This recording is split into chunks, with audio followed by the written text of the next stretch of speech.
Nobody gives a fuck about the slap. It was overblown nonsense. Will Smith was punished by the Academy more than the Academy punished Harvey Weinstein or Kevin Spacey. It was an embarrassing moment for sure, and Will probably needs to leave Jada pronto. An entanglement? Yes. But I wouldn't care even if he suplexed Chris Rock live on air. Oh, wow! And I have a lot of time for Chris Rock, but it's Will Smith. You gotta do a lot to make me hate Will Smith. It's Will Smith! The Millennium, Big Willie, The Fresh Prince, Hancock, Hitch. He literally is iRobot. The man breathes Independence Day. If the state is against Will Smith, I'm an enemy of the state. It might as well be the Wild Wild West out there. You'll have to get the Men in Black to take me away. Anyway, let's focus on the video before I commit Suicide Squad. Oh, that's hot. That's hot. Bad Boys was a dead series by the time cameras rolled on Bad Boys 3.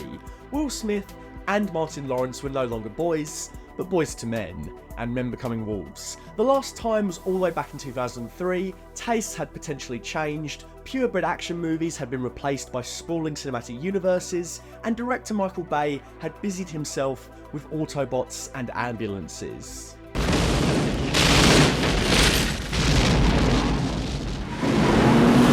The original film was Bay's first directorial feature, and whilst very well made as a facsimile of Tony Scott's work, he didn't achieve true Bayhem until later efforts like Armageddon, Pearl Harbor, and of course the sequel, Bad Boys 2.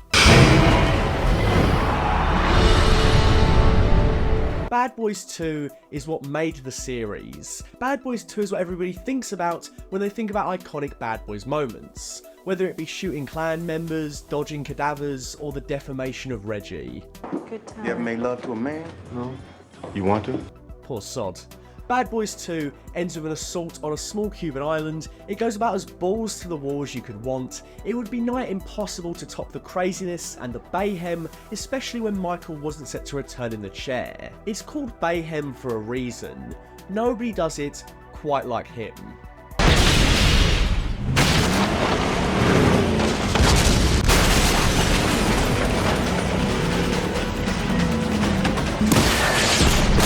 Belgian filmmakers Adil and Bilal stepped in to create Bad Boys 3 on a modest budget compared to his predecessor, and wisely realised that it would have to move on with the times if it was to become a hit. Hey, look, all our lives we've been bad boys. Bad boys, bad boys, what you gonna do? What you gonna do? Now it's time to be good men. Who in the hell wanna sing that song? Good man, what you gonna do? Bad Boys 3, aka Bad Boys for Life, couldn't top the Bayhem, so it didn't try to. Instead, it channeled series like Fast and Furious and John Wick with competent action and humour throughout. Stop it. It's calling me, Mike. What? Yo, I can't help it, but yo, leave it alone. Leave Mark. Ah! But most importantly, it decided to actually make Mike Lowry and Marcus Burnett characters. Turn up? What are you, 20? You need to turn that shit off. That fool put holes in me. And you're filling them with hate, Mike. The first 15 minutes sees Bulletproof Mike get shot, nearly killed, comatose. Mike Lowry goes from an invincible cop action hero to a man desperate for revenge. His best friend's telling him he's too old and now too weak to go on this fool's errand. What did he take from you, Mike? You're still here. All he took from you was the legend. I couldn't believe it the first time I saw this movie. There was a palpable attempt to make these characters vulnerable, likeable, to make you care about their lives, and the action beyond what the first two movies mustered.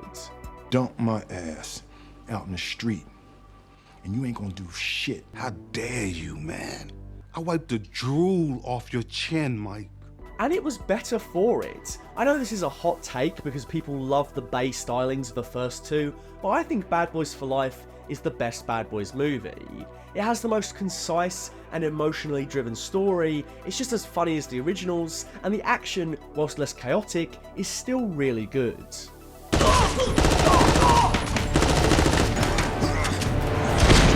I think it's a testament to how much story matters above all else. I'd rather see Mike Lowry and Marcus Burnett move to tears over seeing them mow down bad guys effortlessly every single time. Armando. You're my son. One cancelled Batgirl movie later, and the directing duo Adil and Bilal are back for Bad Boys Ride or Die. And whilst I still think For Life is the high point of the series, this movie was undeniable fun from start to finish. Its story once again makes you care for this buddy cop duo. I laughed, I got pumped to the action, and it all zipped by so fast I can't see how you could get bored. This duo have proven they can make tight, breezy and fun action movies for 100 million or less, ones that smash the box office and prove audiences will still be enamored to go to the cinema if you give them a good enough reason. Bad Boys for Life and Bad Boys Ride or Die have done the seemingly impossible, breathed new life into a franchise that is just shy of 30 years old, kept up with the times without betraying its roots, and reminded us why the main characters are still so much fun to watch.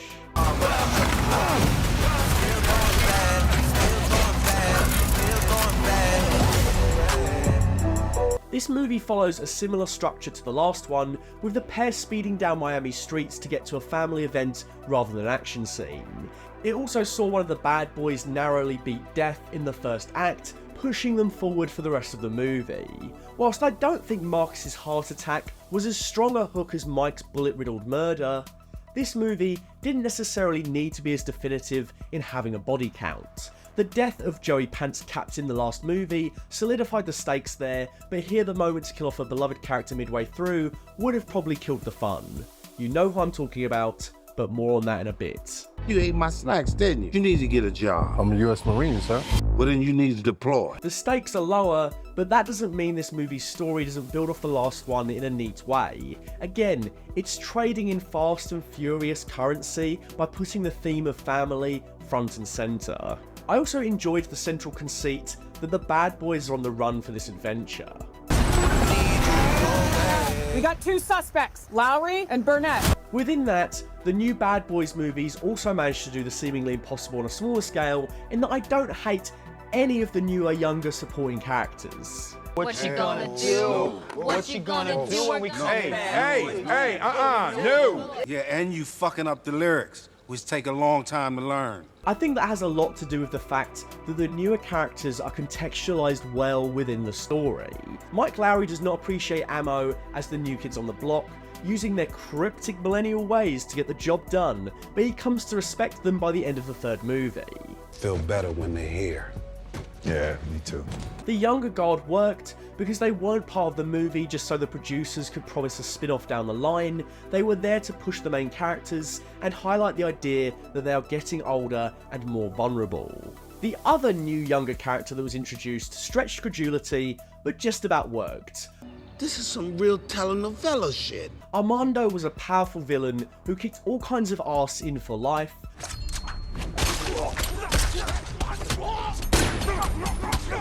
but ended up being the illegitimate son of Mike Lowry and the movie's bewitching villain. You fucked a married witch? In Bad Boys Ride or Die, Armando becomes the de facto third bad boy and joins Mike and Marcus on their adventure. This worked because we got to see the uneasy relationship between father and son, as well as watching Marcus play uncle. Y'all are some terrible fucking fugitives. Armando was forced to face up to his crimes in the last movie, particularly the killing of Mr. Joey Pants, and all in all his presence added rather than detracted. I think it's honestly amazing that Armando is as likeable as he is, considering how many legacy sequels introduce these kinds of characters only for them to be rejected by audiences. Indiana Jones comes to mind twice. Every action scene in Bad Boys Ride or Die has some neat tension and some kind of central idea to it to keep the audience engaged. The bad boys are tumbling to the ground in a falling plane, but they have to get Armando out of his cell as this happens. There's a ticking clock that's neat. The bad boys take on the villains at their lair, but it's a derelict theme park infested with gators, so there's another threat on top of the villains. Be gone, Gator. I rebuke you. That's how you command the universe. There's also some really neat camera tricks and moments that show Adil and Bilal want to push the envelope of what they can pull off. There's drone shots that ape the style of Michael Bay's recent Ambulance, ambulance. A cool 360-degree shot moving around a glass elevator, what I'm assuming was a transparent set with the exterior cables and floors added in post. And then there's the POV shots that have been going viral. An awesome camera rig strapped to Big Willie that allows the camera to move with him, showing both the POV angle of the gun and then Mike Lowry in close-up holding it. It really helped to up the ante, and I just respect the fact that these directors are having so much fun with the action.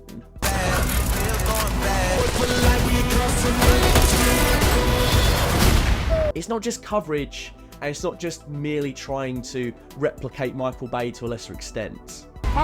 You hit? No, like jelly bean. Nobody likes that shit. But the ace in the hole with the Bad Boys has always been the comedy. Will Smith and Martin Lawrence are such a great duo because of how well balanced the former is to the latter. Action man versus comedy man. Martin Lawrence just kills me. He never fails to get a laugh out of me. The stupider the situation, the better. The highlight of this one had to be him singing Reba to some hillbillies. Why don't you sing us a little Reba song? I'm a woman. So I'm a strong black woman. Yeah, because she's not black. Yeah. And asking if the hot dogs were fresh.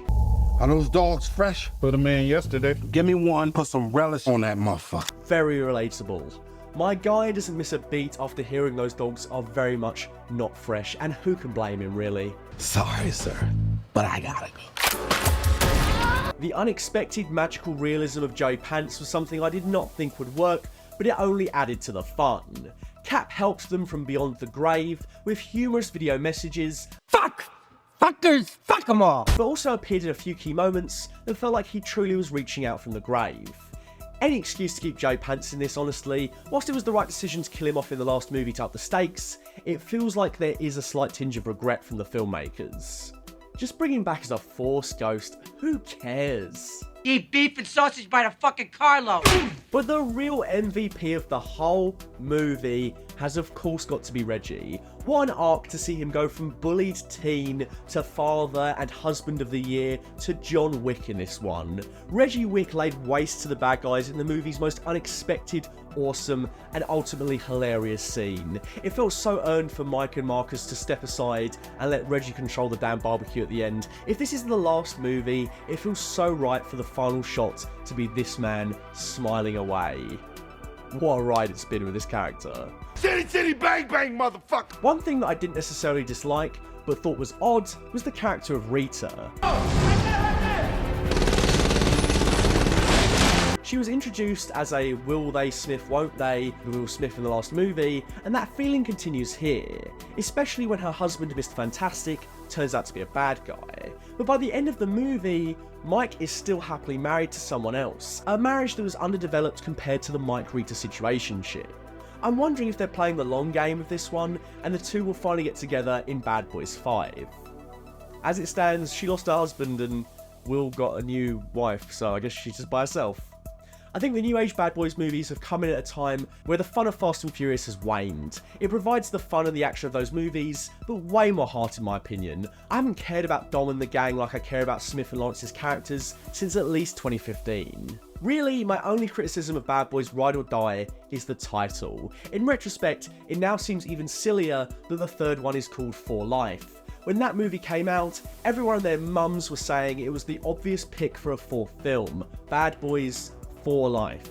The infamous dialogue, "We ride together, we die together, Bad Boys for Life," implores that Ride or Die would come before the previous title. Of course, it's understandable since there was no guarantee Part 3 would be a hit and lead to more installments. I even think reserving the For Life title would have probably cursed it. Still, it didn't really need to draw attention to the whack naming order by calling this one Ride or Die. I would have preferred any number of generic subtitles instead.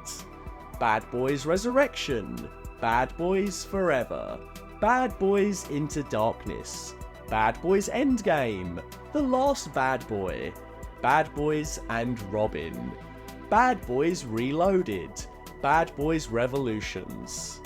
Maybe the next one should be called Bad Boys and Reggie. My guy has fucking earned it. Bring him along for the ride, get him and Armando on a spin-off. You see, the spin-offs just happened naturally because we like the characters instead of forcing it. I'm sorry, but after watching Bad Boys for Life and Bad Boys Ride or Die, there's no way that Batgirl was unreleasable. I just don't believe it. These guys excel at making decent action movies for 90 million. It's not like the Batgirl character is outlandish any more so than Lowry and Burnett. It's all bad guys with guns, crooks and crooked cops. 2 years on, I'm still hoping that one day a version of Batgirl will leak to the public so we can all see it.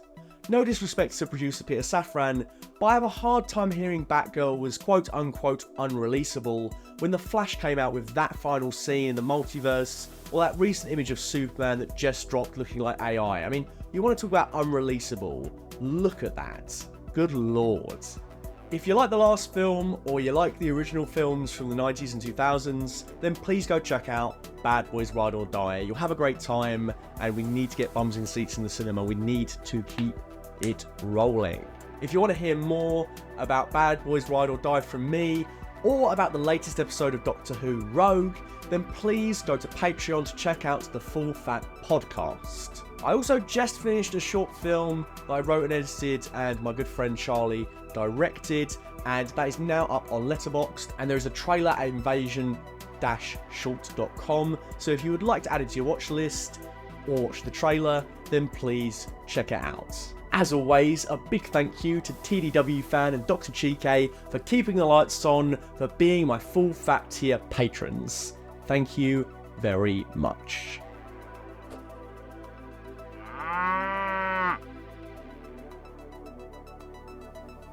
If you want to get early releases of my videos, or catch up on my latest reviews of Doctor Who, including Dot and Bubble and 73 Yards, then head on over to patreon.com/fullfatvideos.